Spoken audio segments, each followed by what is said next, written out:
মজা মজা ভাই। খেলা মানে বার্সেলোনার তো এটা রেগুলার রুটিন। তুমি কি এক্সপেক্ট করছিলে বার্সেলোনা হেরে যাবে? এটা হয়। মানে এই টিমটা জাস্ট আনবিলিভেবল খেলছে, আনবিলিভেবল। প্রত্যেকটা প্লেয়ার, প্রত্যেকটা টিমের আমি বলবো মেম্বার্স আলাদা লেভেলের, আলাদা ফর্মের। শেজনি থেকে শুরু করবো, রাফিনিয়ার থেকে শুরু করবো, কার কথা বলবো, প্রত্যেকটা প্লেয়ারেরই টপ পারফরমেন্স আর প্রতিদিন রেগুলার হচ্ছে। আর একই কথা বলে বলে প্রতিদিন হাঁপিয়ে গেছে। এই লামিন ইয়ামালের প্রশংসা করবো, এই রাফিনিয়ার প্রশংসা করবো, লেভানডস্কির কথা বলবো, পেদ্রির কথা বলবো, ফ্রেঙ্কির কথা বলবো, কার কথা বলবো না, কত কথা বলবো এক একজনকে নিয়ে। আলাদাই পারফরমেন্স ভাই। এরা কি খেয়ে যে মাঠে নামে, মানে প্রতিদিন 4-5 গোল 6 গোল করে দিতেই হবে, এরকম একটা মাথায় ভূত আছে বার্সেলোনার প্লেয়ারদের। তার ফলে কিন্তু এইটা পসিবল নয়, অ্যাবসোলুট কার্নেজ। সিজনের প্রতিটা ম্যাচে এইরকম পারফরমেন্স যদি তুমি কন্টিনিউ করো, তোমার মেন্টালিটি দেখায় যে কি লেভেলের তুমি প্র্যাকটিস করো, কি লেভেলের তোমার ফিজিক্যাল ট্রেনিং। কারণ এইরকম ফুটবল খেলতে গেলে শুধুমাত্র স্কিল প্রয়োজন, অথবা প্লেয়ারদের ফিজিক্যাল এবিলিটি আলাদা জায়গায় থাকতে হবে। শুধুমাত্র খেলতে পারি এইরকম মেন্টালিটি থাকলেই হবে না। রেগুলার 4-5 গোল করে মারা একটা টিম, যারা ডটমুন্ড, একটা German team, UCL quarter final, তার এগেনস্টে ইজিলি 4টে গোল হচ্ছে।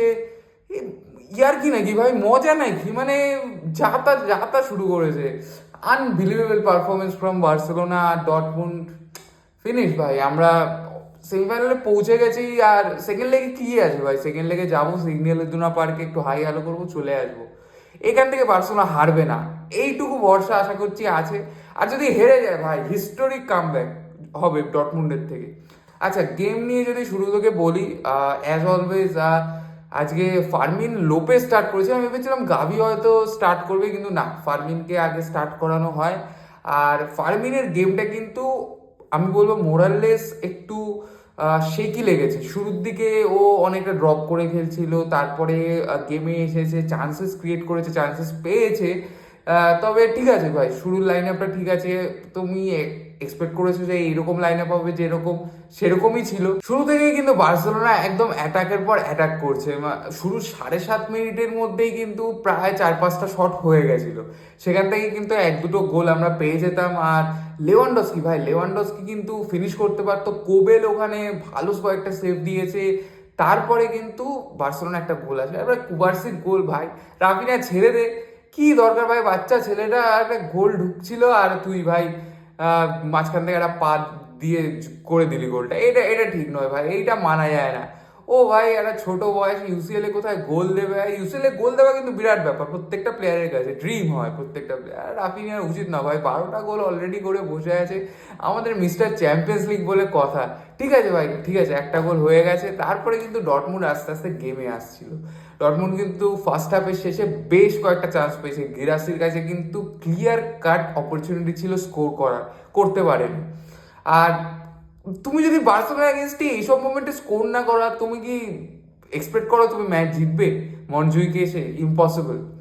বার্সেলোনা এগেনস্টে চান্স ক্রিয়েট করা যে কোনো টিমের কাছেই কিন্তু খুবই ডিফিকাল্ট, কারণ অফসাইড ট্র্যাপটার জন্য বার্সেলোনার সবসময় লোকে চেষ্টা করে যখনই বার্সেলোনার এগেনস্টে খেলে, যে বিহাইন্ড দ্য লাইন, সাইড লাইন্সে একটা থ্রু রান বাড়াবো যেখান থেকে মিডফিল্ড থেকে বল আসবে। কিন্তু এটা কিন্তু হয় না, কারণ কি আমরা সবাই জানি অফসাইড ট্র্যাপ। শুরু সিজন থেকে সবাই জানে এইটাই হবে, আর প্রতিবার অফসাইডই হয়। কিন্তু তাও গিরাসি বেশ কয়েকটা চান্স পেয়েছিল, আর সেখান থেকে ক্রিয়েট করতে পারেনি, ওরা গোল মারতে পারেনি। 1-0 শেষ করি। আর মিডফিল্ডের কথা আমি যদি আসি, ফ্রেঙ্কি ডিয়ং ভাই কুল কম্পোজ মাইন্ডে পুরো ম্যাচটা খেলেছে, পুরো খেয়ে দিয়েছে। মানে ওদের যে মাঝমাঠে নেমচা ছিল, ওদের মাঝমাঠে জুলিয়ান ব্র্যান্ড ছিল, শেষ করে ফেলেছে। জুলিয়ান ব্র্যান্ড তো গেমেই আজকে আমি দেখতে পাইনি। ও যে নাম্বার 10 রোলটায় খেলে জুলিয়ান ব্র্যান্ড, ওকে বাধ্য হয়ে নিচে নামতে হচ্ছে, নিচে নেমে খেলতে হচ্ছে, তাও পারছে না। ফ্রেঙ্কি আর পেদ্রির সাথে দুজনের এতটাই ভালো পারফরমেন্স ভাই, দুজনে এতটাই ডমিনেট করে খেলে, ইম্পসিবল পেরে ওঠা এদের সাথে। দুটো সাইডে কিন্তু জেরেমি গিটেন্স আর কারিম আদেমি স্টার্ট করেছিল। ওরা কিন্তু বেশ চেষ্টা করছিল। আমি আদেমির কথা বলবো, আদেমি বেশ কয়েকটা চান্সেস ক্রিয়েট করার চেষ্টা করছিল, হয় না। দিস ইজ বার্সেলোনা বেবি, এখানে কেন অত সহজ না জিনিসপত্রগুলো করার, তোমরা এগুলো করতে চাও। তো বালদে আছে ভাই, আমাদের লামিন ইয়ামাল ট্র্যাক ব্যাক করে, ছেলেটা সারা ম্যাচ জুড়ে এত খাটবে, আর লামিন ইয়ামালকে এখানেই স্পেশাল বানায়। লোকে বলে না ভাই প্লেয়ারটা এতগুলো ম্যাচ খারাপ যায়, আগের ম্যাচটা খারাপ গেছে, আগের ম্যাচটা রিয়াল বেটিসের এগেনস্টে লামিন ইয়ামালের পারফরমেন্স অত ভালো ছিল না। আর এই ম্যাচটা দেখিয়ে দিয়েছে ভাই Lamine Yamal is Lamine Yamal. একটা ম্যাচ লাগবে, একটা গোল লাগবে, একটা অ্যাসিস্ট লাগবে, লামিন ইয়ামালের প্রশংসা সবাই আবার চলে আসবে। তো আলাদাই পারফরমেন্স ফ্রম লামিন ইয়ামাল। আর এখানেই আমি বলবো প্রশংসনীয় যে ও ট্র্যাক ব্যাক করে। এমন না যে আমি সবসময় উপরে উঠে বসে থাকবো, আমার পায়ে বল আসবে তারপর আমি গিয়ে খেলবো। এটাই কিন্তু ডিফারেন্স ক্রিয়েট করে একটা নর্মাল প্লেয়ারের থেকে, একটা ওয়ার্ল্ড ক্লাস প্লেয়ারের থেকে, and that is Lamine Yamal for you. আলাদাই লেভেলের প্লেয়ার, আলাদাই মেন্টালিটি ভাই। তো ঠিক আছে, আর তারপরে সেকেন্ড হাফটা শুরু হয়। সেকেন্ড হাফের শুরুতেই একটা চান্স ক্রিয়েট করে কাউন্টার অ্যাটাক, কিন্তু Lamine to Raphinha, Raphinha to Lewandowski, and second goal ladies and gentleman. আর সেখানে কিন্তু তারপরে ম্যাচটা আমরা ধরে ফেলি, মানে ডর্টমুন্ড পুরোটা ক্রাম্বল করে যায়, ওরা একদম হরিণ নামে ছেড়ে দেয়। পুরো ডিফেন্সটাই দেখি পরপর স্পেসেস ক্রিয়েট হতে থাকে, পরপর চান্সেস আসতে থাকে। থার্ড এবং ফোর্থ গোলটা তো ওভাবে আসে। মাঝখানে কিন্তু ফার্মিন লোপেজ বেশ কয়েকটা চান্সেস পেয়েছিল, যেখানে জাস্ট বেঁচে গেছে ডটমুন্ড, মানে ইজিলি এটা 5-6 গোলের বেশি হতেই পারতো, কোনো ভরসা ছিল না ভাই। ডটমুন্ড জাস্ট ছেড়ে দিয়েছে ডিফেন্সে, ওদের বেনসিন বায়ানি ব্রো, তুমি একটু যাও, তুমি একটু পা ফা দিয়ে একটু পুজো আচ্ছা করে আসো। লামিন ইয়ামাল তোমার আজকে খেয়ে নিয়েছে পা, তোমার রিটায়ারমেন্টের বয়স চলেছে তোমার এই ম্যাচ দেখে মনে হয়েছে।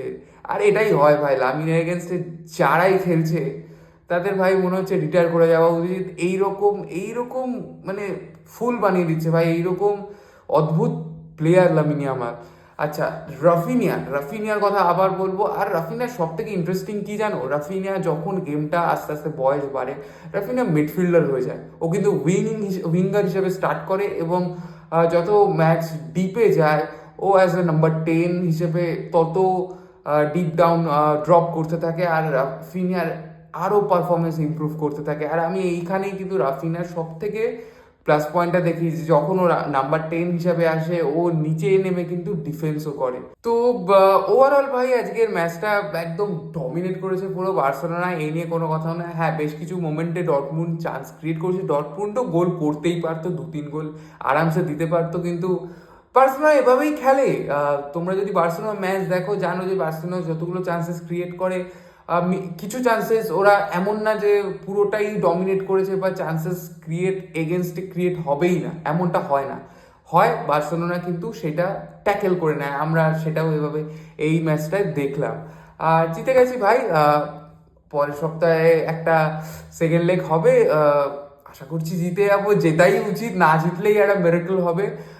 ওদিকে অ্যাস্টন ভিলার পিএসজির একটা ম্যাচ ছিল, 3-1 পিএসজি জিতে গেছে। ম্যাচটা দেখিনি আমি। গোল করেছে ভাই লাস্ট মোমেন্টে দেখলাম একদম জাইরি এমরে, তার আগে ডেজারি ডুয়ের একটা গোল ছিল। যাই হোক, পিএসজি জিতে গেছে। হোপফুলি ওদিকে পিএসজি ভার্সেস আর্সেনাল হবে, আর এইদিকে ইন্টার না বায়ার্ন, এইটা কিন্তু খুব টাফ ম্যাচ হতে চলেছে। সেমিফাইনালে ইন্টার আর বায়ার্ন যেই টিমই আসুক না কেন, ভালো ভালো একটা কম্পিটিশন পাবে বার্সেলোনা, ইজি হবে না একদমই। তো ভালো দেখো ভাই, দেখা হচ্ছে পরের ভিডিওতে। ভিস্কাল বার্সা, টাটা।